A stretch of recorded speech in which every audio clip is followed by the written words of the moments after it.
Our next example is adapted from our textbook by Ang and Tang. Let's take a minute to read the problem.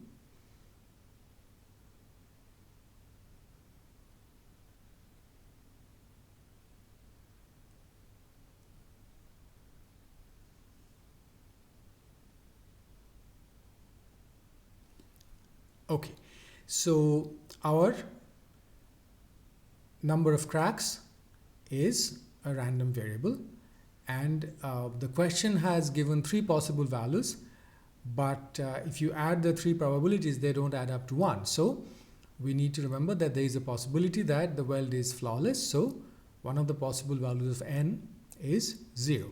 So if you now write down those four possibilities and the probabilities next to those, they add up to 1.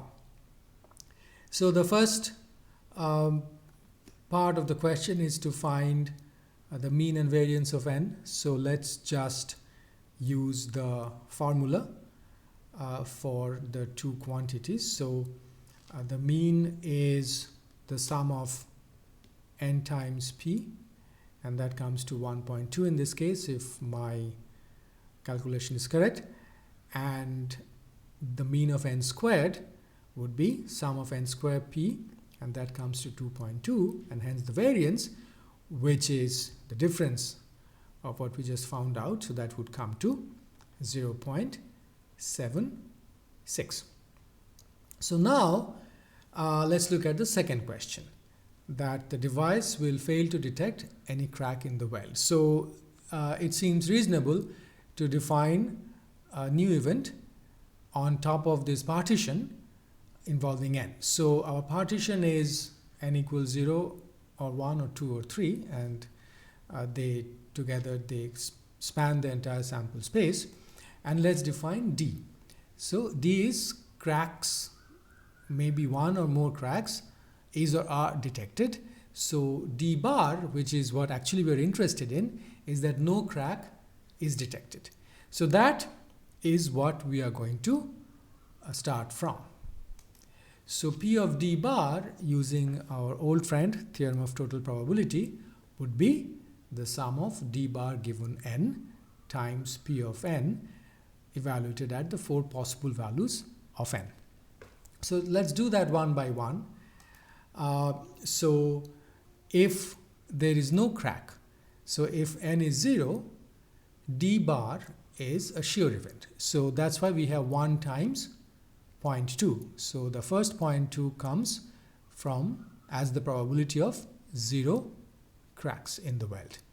The second term is 0.2 times 0.5. So that 0.2 is that there is one crack and it is not detected. So we have already been told that that a crack will be detected has probability of 0.8, which means it will not be detected as probability of 0.2. So that's the second term.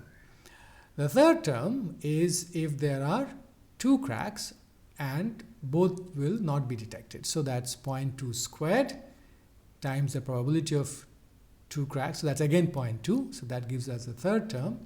And the final term is there are three cracks and none of them will be detected. So that's 0.2 cubed.